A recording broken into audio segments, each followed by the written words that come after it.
Hi, welcome to the Elissa Goodman Show. And every week I get to interview game changers in the wellness arena.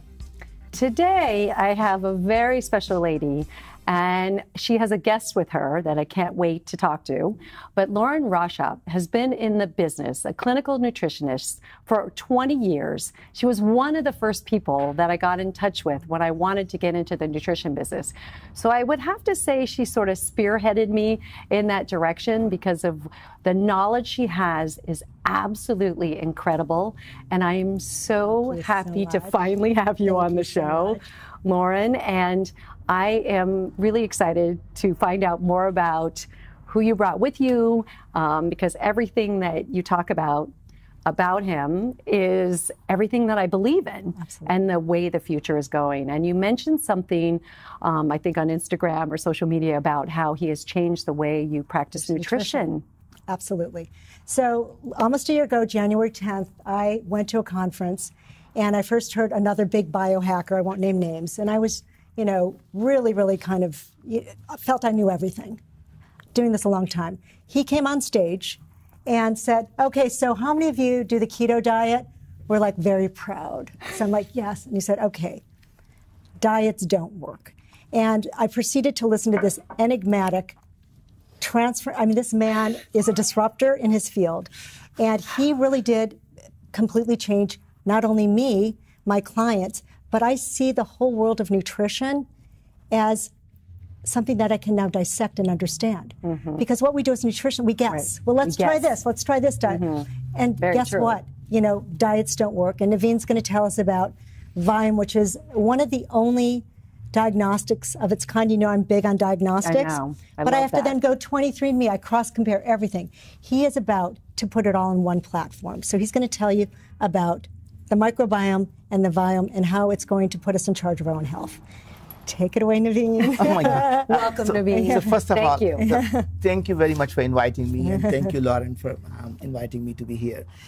To me, this is all about giving the control of the people's health back in their hand. As our healthcare system evolved, we more or less actually became a victim, and somehow, as opposed to being a stakeholder, is somebody who actually is passively watching what's going on. And everyone in the healthcare system, whether we like it or not, makes money when we are sick. And no one makes money when we are not sick, right? Yeah. Now imagine, I'm not saying they're bad people, but if pharmaceutical companies love chronic diseases, every time someone says they have a chronic disease, they probably have a button that says, ka-ching, a lifetime subscriber. That is very true, right. And interesting thing is, if you look at every single drug, they never look at what is causing the disease. They simply want to suppress the symptom of the disease that makes it look like it's working for you. And by suppressing the symptom, all they have done is causing more symptoms that they give you more drugs for. And when you take those drugs, it causes more symptoms that you take more drugs for. And by the time you get to our age, we are popping more pills than blueberries. And there is a problem with that approach, right? And that is really what I thought cannot sustain. In our healthcare system, imagine, the more money we spend, the sicker we are getting. What is wrong with this picture? That more and more people are getting sicker and sicker, chronic diseases are growing. Yes. And it turns out that almost all of the chronic diseases, we name these things as if they're a disease, but they really are the set of symptoms. We put a name to them, because once you put a name, you have insurance code, and now you have a drug for it. Right? So it's like an iPhone, there is a drug for that. So you imagine, when you are a doctor and you go through the medical course, they never teach you about nutrition. No. What do they teach you about? Symptom and a drug. By the time a doctor walks in, he's got a prescription pad and he's hearing, did you say fever? Drug for that. Yes. Did you say pain? Drug for that. Did you get pain? Drug for that. And they simply become the salespeople for the pharmaceutical companies. So would you say, like you're talking about all these drugs, yes, they are making, you said they're making us sicker. Yeah. Definitely we know that. Yeah. So they're just chemicals that we're putting into our body. And what they're doing is they're looking the things in isolation. So they're attacking one thing and they say, I go fix that. And by the way, I don't care what other damages happen. So if you look at any of the drugs, so think about how many people take Nexium because they think they have acid reflux. And Nexium is one of the worst drugs you can take, because when you take Nexium, the acid reflux happens not because you have too much acid. It happens as we age, you don't have enough acid. Think about that for a second. Yeah. And people still don't understand that. Isn't that crazy? At all. Yeah. And when you take these proton pump inhibitors, like Nexium, it blocks the proton pump and no more acid now. So you don't obviously get any acid reflux. Now imagine what happened. There is a reason there is an acid. When we eat the food, all the parasites that come with the food, our acid is supposed to kill them. Now you don't have any acid, all the parasites go in your gut. So now you got full of parasites. You no longer can absorb iron. That means now you are becoming anemic. You're no longer absorbing any vitamin Bs, and now you have a deficiency there. And guess what they do? Now they start to give you more and more drugs. And the more drugs you take, they cause more. People look at how many people take statin drugs. First of all, when you take a statin drug, what they do is they block the thing that produces cholesterol. It turns out the thing that produces cholesterol also produces CoQ10. And if you don't have a CoQ10 enzyme, your ATP cycle is not working. Now you suddenly have low energy. You start to get muscle pains. You start to get a whole bunch of other symptoms. And muscle wasting. Muscle wasting, right? Yeah. So my point is, we came from a different angle. I am not a doctor.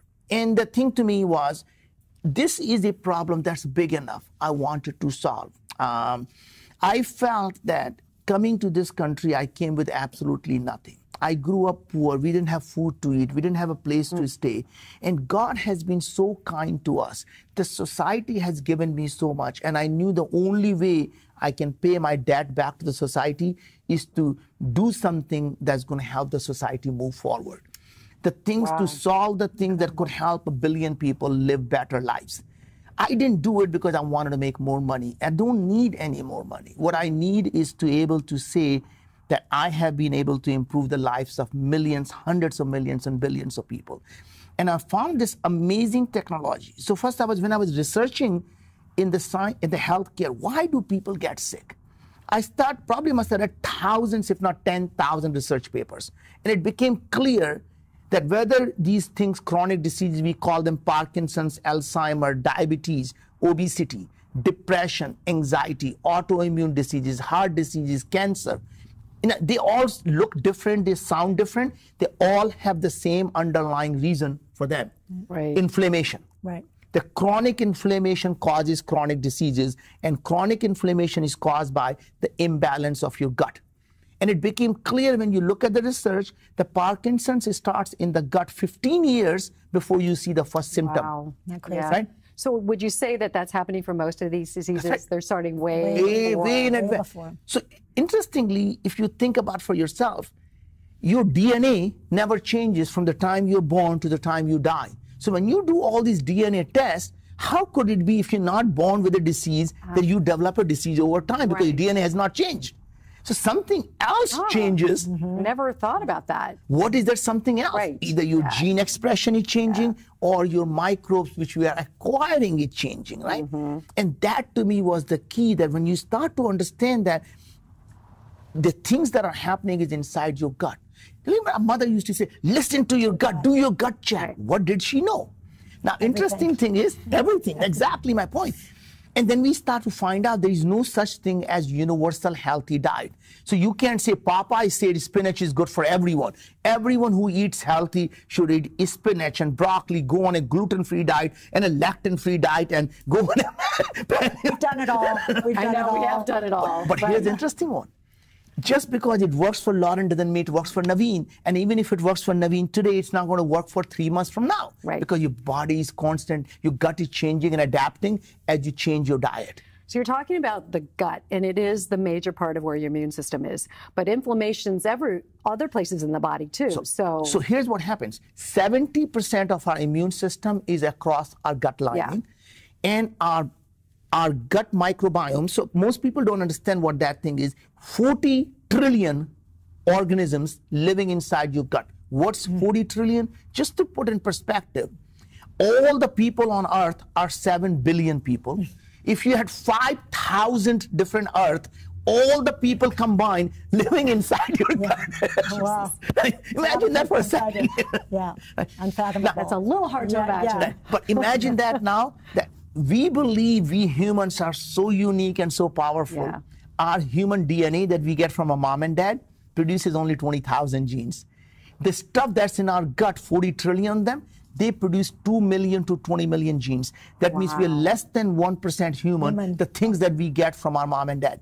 Rest is all nurturing. I don't think I've ever heard that, Lauren. It's all nurturing. Okay. Right? So the thing is, you get a massive dose of microbiome when the baby goes through the birth canal. Right. Right? Now, some of the times, obviously you need to do a C-section because baby's life is in danger. Yeah. But in countries like China now, they're doing it for convenience. It's born at 888, right? Yes. So they do a C-section, cut the baby open. Yeah.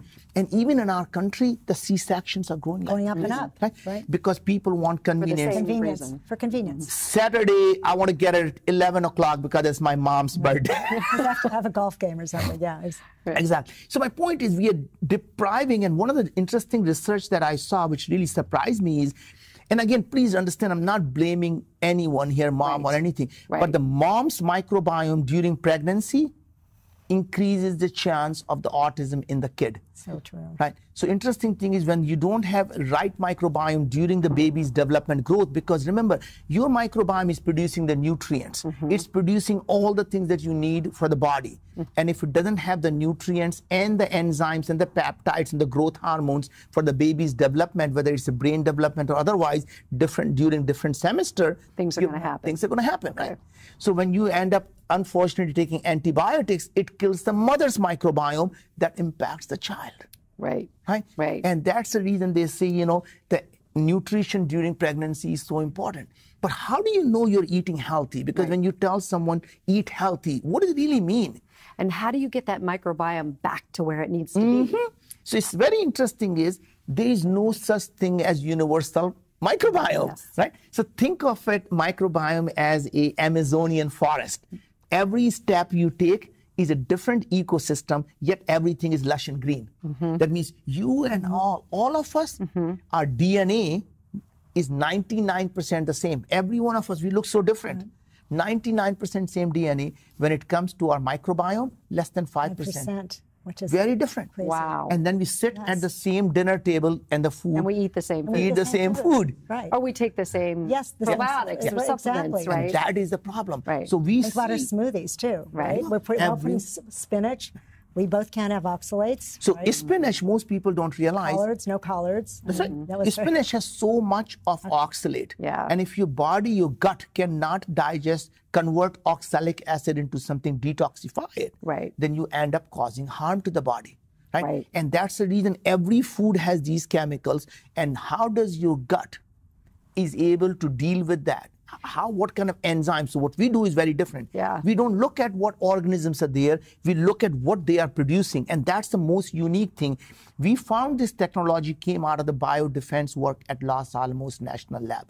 They had designed it for the national security, trying to find out if a bad actor were to get hold of something bad, how would we know what's making people sick? And they said, what if we can find out what these organisms are producing, then we know what's making people sick. And when we saw the technology and say, if I know what's making people sick, we can keep them healthy. And that was the birth of what we started. Wow. Right? So this is a stool test. It started as a stool test. Smallest amount. It's a half of a little touch of a stool. And what we do is we find out every organisms that's there at a strain level, bacteria, viruses, yeast, fungus, mold, how active they are. Not just the bacteria, because all the regular GI panels. Not the balance, just the balance of good and bad. But this is everything down to the strain level, the fungi, the parasites, the yeast, archaea, everything. How active they are and what they are producing. We know you're producing lipopolysaccharide that is very inflammatory. You're not producing enough butyrate, which is low anti-inflammatory, right? And you start to look at ammonia production, the sulfite production, the bile acid production, the secondary bile acid production. And say, oh, now based on that, we know you shouldn't be eating apple. You should not be eating avocado. You should not be eating tomatoes. And each of these things and we tell you why. Not just don't eat it because I told you so. We tell you what's inside your microbiome that we're telling you why you shouldn't eat it. And here are the foods that are good for you and why. Oh, wow. And why you need to be doing that. Yeah. So is this something, though, that, like, let's say I'm not supposed to eat apples or avocados, you were saying. Is that something I have to do for a lifetime? No. Okay. So as you, remember, this is an ecosystem of thousands of these different organisms, trillions of them there. And when you start to change your diet, you're feeding some and not feeding others, and the balance changes. And when the balance changes, you're producing different things. And then you can say, now you are able to eat apple and tomatoes you can do before. Because you're strengthening. They took, the first time I took the test, no avocado, no coconut milk, no coconut. I was living on that. And so now it's back in. I actually had no meat in my diet initially. So they put the meat back in, but they took out two of my favorite fruits, nectarine and plum, because the virus in the plant is something that I also have in my microbiome. Okay. That plant virus is, I mean, we're all, this ecosystem is just, we're just one big. There's nothing like that out there. Nothing. So it's unbelievable. As I say, this is the first of its kind. First of its kind, and this test used to cost thousands of dollars. And we decided we're not going to make money. When we launched, we brought it down to $399. We continued to bring the cost down. So instead of thousands of dollars, we're down to hundreds of dollars now, right? And our hope really is that in the next 6 months to 9 months, we can bring it down to less than $200, to less than $100. I want to take it to billions of people all over the world. Because to me, that's the only way we'll be able to change the way humanity lives. So what's this going to do to conventional medicine? I mean, my hope really is that as the pharmaceutical companies have become the parasite on humanity, the humanity will come together to kill the parasite. Okay. The healthcare system will... That is quotable. Healthcare system is going to implode because when they are using us as a way to make money and constantly victimizing us, we are not going to let that happen. We humans are going to someday say, enough is enough. We're going to take control of our own health back. We are not going to believe in this somehow black magic. We're not going to think of the body as a black box. We're going to know what is going on. We're going to take control of our health, and we're going to be able to cure our diseases and prevent those diseases by food. And I know you think about it, you think I am somehow this figured out because I'm bright. This is something, Lauren and I were talking about, that 2,500 years ago, a father of modern medicine, a Greek doctor, Hippocrates, what did he say? All diseases begin in the gut. One man's food is another man's poison. Let food be thy medicine, let thy medicine be the food. Beautifully said. That is so, and it's so simple. Simple. It doesn't have to be so complicated. That's it. It is so simple. Well, it is so simple. I could talk to you forever. Both of you guys. This is way too short. And I'm excited to do the test. Thank you very much. I will let everybody know how my test comes out, because please do. I know that this is really important. And I sort of, just dabble in things that I think are good for me, that I read that are good for me, so that I don't really know at the gut level what is really And also, good. we need help. I mean, remember, we're going to keep bringing the cost down. The only way we solve the problem is we have millions of people. We understand what's causing diabetes, obesity, and as we learn, will be every person who takes the test today not only helps themselves, they help everyone before them and everyone after them. So the idea really is, if we can come together, once for all, our generation will be the generation that will be known for solving this problem.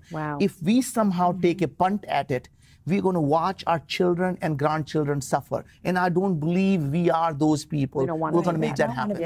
Because isn't that the prediction, that our children will not live as long as us? I think our children are going to live substantially longer than us. And our hope is even us aging, which is another chronic disease, will become optional. That means one. Love that. We both love that. Yes. So. Because, point is, there is no reason our body to age. I agree. Because we can renew our body. And our cells. We'll be able to regrow. We turn over every 90 days, our cells. My point, right? And we can regrow and regenerate our organs if we are not constantly putting stress on them by causing inflammation. Right. Because once you get rid of the inflammation, it allows body to rest and it allows body to heal itself. And Right. that's really is sign. Look at the people who are healthy, their skin glows. Right? You don't need no cosmetics for skin to glow. Interesting. Well, maybe some of us. Yeah, just a little. You'll but be I know. surprised. You'll be You're right. surprised I know what now you're that they're saying. finding that they were able to change mitochondria and remove the wrinkles. Wow. And mitochondria is Can we another. package that? By the mitochondria is another We'd be rich bacteria. ladies. Yeah, right. I'm not kidding you. Mitochondria is another bacteria inside our human cell. Right. Think about that. And our mitochondria and microbiome communicates with each other because bacterial communication, right? Yeah. And eventually we're going to find that our gut microbiome and our mitochondria are the key to our aging and key to our living healthy. Wow. Amazing. Well, we have to say goodbye. Thank you. No, tears. But how do people find the test and find out about you? So, if you want to order the test, you can contact me at Lauren Living Healthy. Okay. And I'm also doing right now Awesome. analytics of the test. So once you get your results, I will put together the program, go through all the bacteria, the fungi, the parasites. Right. But it's now the app has gotten really self-explanatory too, but it still kind of needs It's an app on your phone that you it's can an app see on your phone, that so your I don't have my foods phone that with you me. could eat and But not eat. yes, And why? yes. And why? And why? And Okay. it's really a life changer. It's Okay. it's Wow. it's Well, really thank you. Yeah. It's And so, disrupting thank you everything. very Both much. of you. Bye. Both. Thank you. We'll have to meet again. Yes, we will.